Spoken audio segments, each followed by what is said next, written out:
5G का थोड़ा सा इंट्रोडक्शन, क्योंकि आप सब लोग सीनियर हैं तो ज़्यादा इंट्रोडक्शन को मैं टाइम नहीं लगाएंगे। एक बुनियादी जो चीज़ 5G की है IoT, उसको बेस बनाएंगे और फिर आगे चलेंगे। फिर थोड़ा सा सिविल एविएशन अथॉरिटी के अंदर क्या प्री प्रोडक्शन है, क्या काम होता है, उसकी एक दो स्लाइड्स में इंट्रोडक्शन आपको देंगे। एयर नेविगेशन सर्विलेंस है, CNS है, ATC है।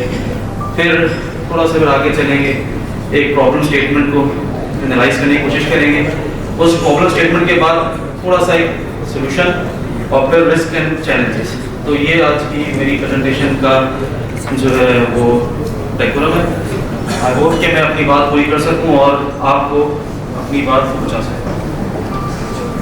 तो ये 5G होराइजन है, multi micro cells, micro cells, small cells, ये सब आप जानते हैं। इसमें सबसे इम्पोर्टेंट जो एस्पेक्ट जिसको हम देखना चाह रहे हैं वो IoT है और IIoT। वैसे तो आर्टिफिशियल इंटेलिजेंस है, बैंडविड्थ इंक्रीज है, रिड्यूस लेटेंसी रेट्स हैं, ये सब चीज़ें 5G के अंदर बहुत इंपॉर्टेंट है।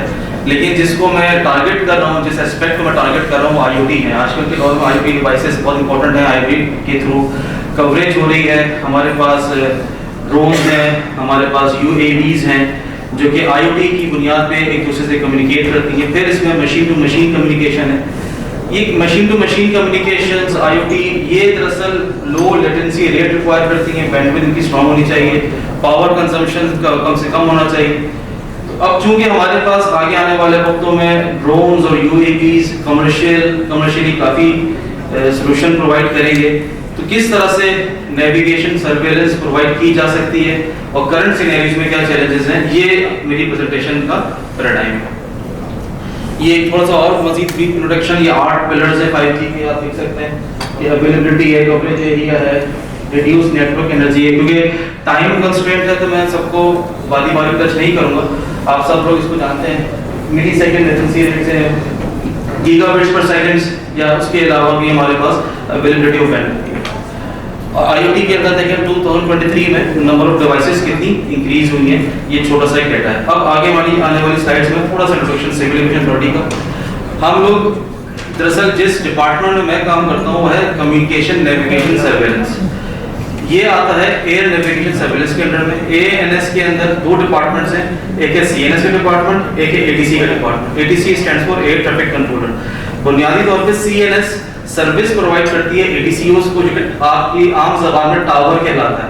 टावर में एक ATC ऑफिसर बैठा हुआ होता है, उसके सामने एक स्क्रीन होती है, उस स्क्रीन के ऊपर डाटा आ रहा होता है जिसमें एयरक्राफ्ट नजर आते हैं और वो नेविगेट करता है कि आप किस फ्लाइट को एल्टीट्यूड में यहाँ लेके जाएं, अपनी एयर स्पीड रिड्यूस करें।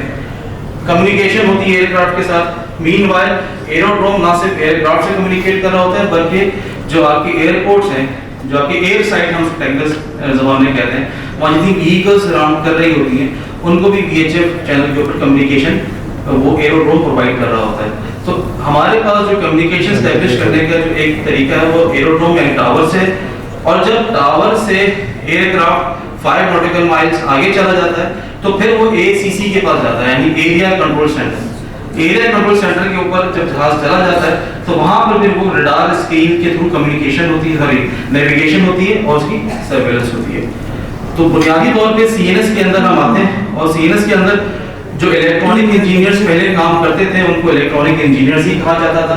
लेकिन चूंकि अब नई लैंग्वेज, नई टर्मिनोलॉजीज, नई वर्कफ्लो एनालिसिस आ चुकी हैं, अब सिर्फ इलेक्ट्रॉनिक इंजीनियर कहने से काम नहीं चलता। We are being termed as ETSEP। ETSEP stands for air traffic safety electronic personnel. यानी इसमें जो सबसे इंपॉर्टेंट एस्पेक्ट है वो है एयर ट्रैफिक का। तो सेकंड मोस्ट एस्पेक्ट जो कि पिलर है वो है सेफ्टी का। तो हमारी CA के अंदर सबसे इंपॉर्टेंट एलिमेंट है जो हमारी वर्कफोर्स का है वो है सेफ्टी, जिसकी बुनियाद पे air traffic from one destination to another destination travel कर सके और उस एयर ट्रैफिक को कैसे सेफली एनरूट किया जा सके, उसमें जो डिवाइसेस या जो कम्युनिकेशन प्रोटोकॉल्स इस्तेमाल होते हैं वो काम है CNS का, which stands for communication, navigation and surveillance. Communication from one entity to another entity, यानी एरोड्रोम से कम्युनिकेशन हो रही है जहाज तक, एरोड्रोम से कम्युनिकेशन हो रही है जो एयर साइट्स पे व्हीकल्स कम्युनिकेट चल रही हैं उन तक, ये हो गई कम्युनिकेशन। नेविगेशन का मतलब जहाज को एक डेस्टिनेशन से दूसरी डेस्टिनेशन तक पहुंचाना। ये होगी नेविगेशन, जिसमें उसका रडार का डाटा भी है, नेविगेशनल एड इक्विपमेंट्स का डाटा भी है, और तीसरी चीज़ है सर्वेलेंस, कि जहाज इस वक्त कहाँ मौजूद है, उसकी लोकेशन। तो बुनियादी तौर पे जो हमारी मोस्ट इम्पॉर्टेंट एस्पेक्ट है वो है सेफ्टी। इसी वजह से जो नई टेक्नोलॉजीज 5G है, 6G है, आप AI की भी आप बात सुन रहे थे, हम एकदम से विदाउट एनी टेस्टिंग इसको अडॉप्ट नहीं कर सकते, नहीं अडेप्ट कर सकते हैं, क्योंकि इसके प्रोसीजर्स हैं, इसके SOPs हैं। जब तक ये टेस्टेड नहीं हो जाती कंप्लीटली, क्योंकि एक दफ़ा जहाज जब हवा में आ जाता है तो हमारे पास कोई और तरीका नहीं होता अगर उसमें कोई प्रॉब्लम्स आते हैं, जब तक वो जहाज ग्राउंड पे नहीं आ जाता। तो इसलिए जब तक चीज़ें टेस्टेड नहीं हो जाती, इसलिए जब तक चीज़ें टेस्ट होने के बाद किसी मखसूस प्रोसीजर से गुजर नहीं जाती, हम उनको डिप्लॉय नहीं कर सकते। तो safety is our prime responsibility, जिसकी वजह से आप जब एयरक्राफ्ट में बैठते हैं तो आप सेफर एयर ट्रैवल कर सकें। और सिर्फ हमारे पास कमर्शियल एस्पेक्ट्स नहीं है, हमारे पास और दूसरी एंटिटीज भी हैं जो कि हमारी एयर स्पेस को यूज़ करती हैं। पाकिस्तान की एयर स्पेस को यूज़ करने के लिए इस वक्त और बहुत सारे कमर्शियल एयरक्राफ्ट भी हैं, डिफेंस ऑर्गेनाइजेशंस भी, जो कि हमारी एयर ट्रैफिक को, हमारी एयर साइट्स को यूज़ करती हैं। तो इसीलिए safety is our prime responsibility. तो बहुत से लोग ये बात जहन में रखते हैं कि जो सिविल एविएशन अथॉरिटी है वो टेक्नोलॉजी को से पीछे चल रही है। टेक्नोलॉजी से पीछे नहीं चल रही, बल्कि टेक्नोलॉजी को टेस्ट करके फिर अडेप्ट करती है। तो ये दोनों चीज़ें अलग अलग जाविये हैं। मशीन लर्निंग आपके सामने है, IoT आपके सामने है। अब आप कह सकते हैं ना कि जहाज के ऊपर IoT डिवाइस लगाएं और कम्युनिकेशन एस्टैब्लिश कर लें। It's not that much simple, क्योंकि इसमें बहुत सारे रिस्क एंड चैलेंजेस भी हैं जो कि मैं इंशाल्लाह आगे हाईलाइट करने की कोशिश करूंगा। थोड़ा सा अब मैं आपको देखता हूँ, जरा ये हमारी एक कराची का ACC सेंटर की तस्वीर है। मैं ये तस्वीरें इजाज़त के साथ शेयर कर रहा हूँ सिविल एविएशन अथॉरिटी की। मेरे पास ये जो आपको नजर आ रहा है ना, ये पूरा एरिया कंट्रोल सेंटर है। ये टावर नहीं है, टावर के अंदर भी ऐसी स्क्रीन्स लगी हुई होती हैं। टावर सिर्फ प्रोवाइड करता है फैसिलिटी जहाज को लैंड करवाने के लिए या टेक ऑफ करवाने के लिए, या जहाज को टैक्सी वे से रनवे तक ले जाने के लिए। ये टावर के पास फैसिलिटी है। जब तो ये आपके पास जो स्क्रीन्स हैं, ये आपके पास जो स्क्रीन्स नजर आ रही हैं, इस पे रडार का डाटा नजर आ रहा होता है और यहाँ पर आपको फ्लाइट प्लान नजर आ रहा होता है। दरअसल हमारे पास सिविल एविएशन अथॉरिटी में ATM सिस्टम डिप्लॉयड है, which is called air traffic management.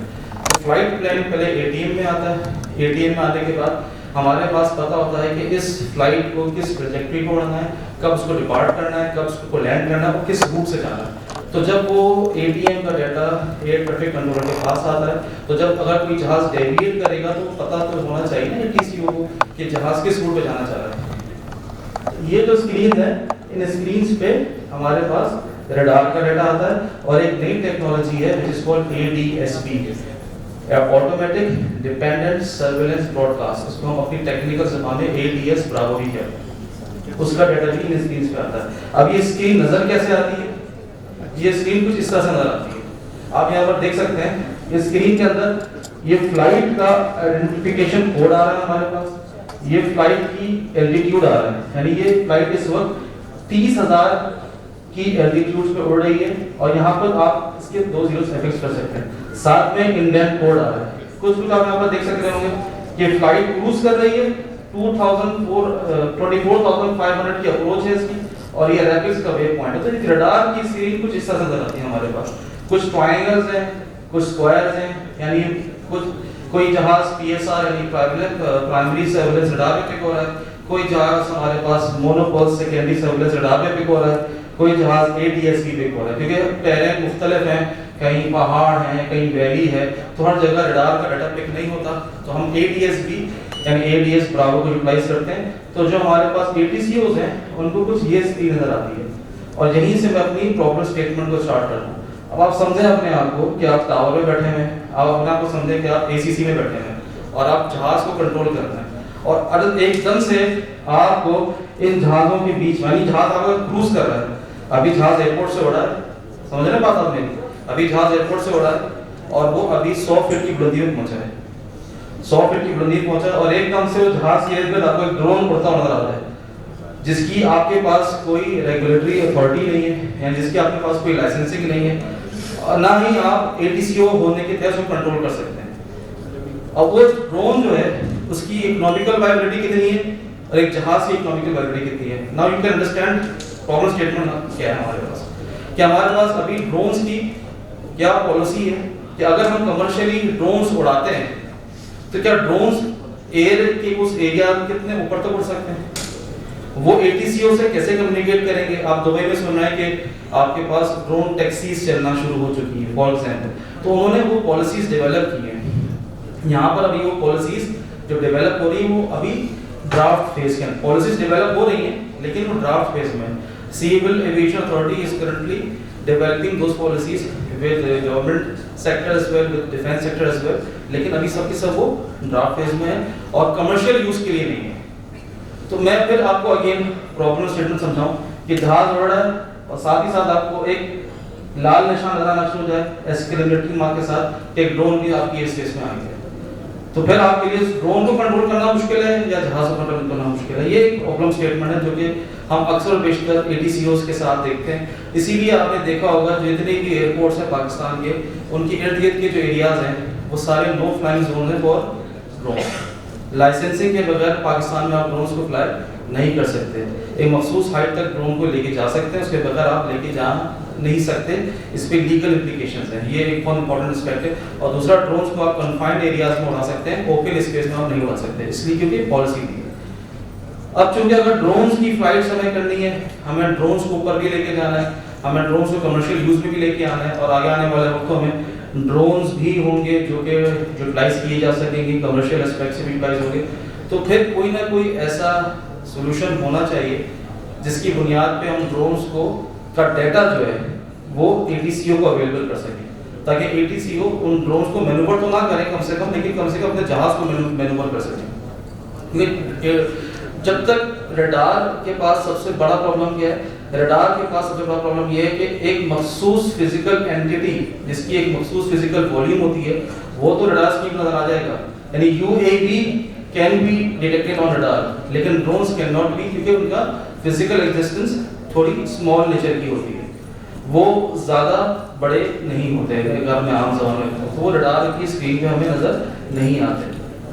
इसके लिए सोल्यूशन कुछ अच्छा ये थोड़ा डाटा है कि हमारे पास आगे आने वाले वक्तों में 6.5 मिलियन के आसपास ड्रोन्स होंगे जो कि उड़ेंगे पाकिस्तानी एनवायरनमेंट में। It's a big question mark, लेकिन मैं फिर अगेन बोलूँगा पाकिस्तानी एनवायरनमेंट की क्या ड्रोन्स की फिजिबिलिटी होना लाजिम है या हमें ड्रोन्स चाहिए या नहीं चाहिए इस कमर्शियलिटी के लिए, ये इकोनॉमिकल वायबिलिटी इन फिजिबिलिटीज की होनी चाहिए, क्योंकि हमें रिक्वायरमेंट है या नहीं। हम अक्सर और बेशतर वेस्टर्न सिविलाइजेशन की पॉलिसीज को अडॉप्ट कर लेते हैं, अडैप्ट नहीं करते। हम एज इट इज कहते हैं कि जब वेस्टर्न सिविलाइजेशन में काम हो रहा है तो पाकिस्तान में भी होना चाहिए, ऐसा हरगिज़ नहीं है। उनकी अपनी ज़रूरियात है, हमारी अपनी ज़रूरियात, हमको अपनी ज़रूरियात को मद्देनज़र रखते हुए अपने काम को आगे बढ़ाना है। तो ये एक छोटा सा IEEE का एक सोल्यूशन है, मैं इसकी डिटेल्स में तो नहीं जाऊँगा, लेकिन यहाँ पर आप देख लोगे ADS ब्रावो, ये है ऑटोमेटिक डिपेंडेंट सर्विलेंस ब्रॉडकास्ट, ये है रडार। यानी ADS भी दरअसल काम करता है, ये जहाज के अंदर एक ट्रांसपॉन्डर लगा होता है। मैं थोड़ा सा इसके बारे में तो सीक्वेंस थोड़ा बताऊं। ये जहाज के अंदर एक ट्रांसपॉन्डर सिस्टम है जो कि कंटिन्यूअसली जहाज की लोकेशन को ब्रॉडकास्ट करता रहता है, कंटिन्यूअसली जहाज की लोकेशन को ब्रॉडकास्ट करता रहता है। इसको जहाज की लोकेशन मिलती है सैटेलाइट से। अब सैटेलाइट से जब उसको जहाज की लोकेशन मिलती है तो ये नीचे ग्राउंड स्टेशन में ADS-B इन ट्रांसमीटर रिसीवर लगा हुआ होता है, वो उस ADS-B इन रिसीवर वो डाटा ATCO को प्रोवाइड करता है। अब ATCO फिर उस डाटा को देखते हुए कि जहाज की लोकेशन किधर है वो ADS-B से भी निकाल सकता है। वो डाटा से भी 5 मिनट्स बस मैं कंक्लूड करूं, थैंक यू। तो ये हमारे पास ये 5G को हम इंप्लीमेंट कर सकते हैं यूजिंग दिस ADS-B कि वो 5G नेटवर्क को यूज करे और ATCO को भी ये डाटा ट्रांसफर करे। अच्छा, ये फिर अगेन वेदर है, ऑटोमेटेड स्पेस मैनेजमेंट है, इंटेंट कंट्रोल है हमारे पास। ये भी मुख्तलिफ कोऑपरेटिव स्पेस एनवायरनमेंट है जहाँ पर ड्रोन्स भी होंगे, बाकी दूसरी एंटिटीज भी होंगी। वीडियो थी मैंने आगे कर दी इसको। अच्छा, एवियोनिक्स इंटरफेरेंस भी एक है हमारे पास प्रॉब्लम, जो हमारे पास रडार अल्टीमीटर्स लगे हुए थे, 5G का जो बैंडविड्थ है उससे इंटरफेस करता है, लेकिन ये रेगुलेटर्स के लिए इशू नहीं, क्योंकि ये हमने जो उसके फिल्टर्स हैं वो इतने एडवांस हो चुके हैं कि वो रेडियो इंटरफेरेंस उसकी अपनी प्रॉब्लम नहीं है। लेकिन ये एकाओ की वर्कशॉप थी, उसमें ही प्रेजेंट किया गया था मामला। CNS को अगर आगे जाना है तो उनको अडॉप्टेबल करना होगा और इन सारी चीज़ों को अडॉप्ट करके 5G को यूटिलाइज करना पड़ेगा। लेकिन 5G पाकिस्तानी इन्वायरमेंट में अगर यूटिलाइज करना है तो उसके रिस्क के चेंजेस ये हैं कि हमारे पास नंबर ऑफ जो इंफ्रास्ट्रक्चर अवेलेबल है 5G का, क्या हम अभी 4G पूरा यूटिलाइज कर रहे हैं? दूसरा, अगर 4G को हम यूटिलाइज कर रहे हैं तो क्या नंबर ऑफ डिवाइसेस हैं हमारे पास 5G की इकोनॉमिकल वायबिलिटी है, टेलीकॉम ऑपरेटर्स अगर हैं यहाँ पर, क्या इंफ्रास्ट्रक्चर हमारे पास अवेलेबल है। सिक्योरिटी पॉइंट ऑफ व्यू से अगर हम बात करें, पाकिस्तान में प्रॉब्लम होती है सिक्योरिटी, आपको पता है। सबसे पहले काम क्या होता है, आपको सिक्योरिटी का प्रॉब्लम होता है, सबसे पहला काम होता है डबल सर्वर पाबंदी, दूसरा होता है मोबाइल नेटवर्क बंद कर देना। तो अगर मोबाइल नेटवर्क ही बंद कर देंगे तो फिर हम 5G को कैसे यूटिलाइज करें। तीसरा हमारे पास है बजट, उसकी अवेलेबिलिटी। चौथा है लेजिस्लेशन, पॉलिसी हो रही है कि मैं आपको बता दूं पॉलिसी बन रही है लेकिन वो ड्राफ्ट फॉर्म है।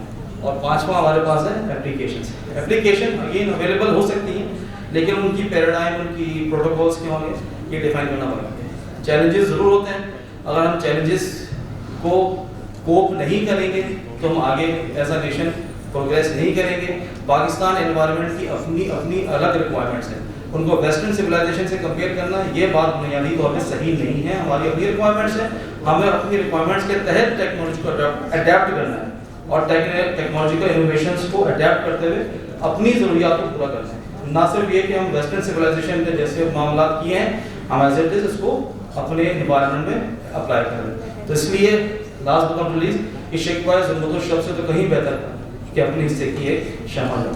Thank you.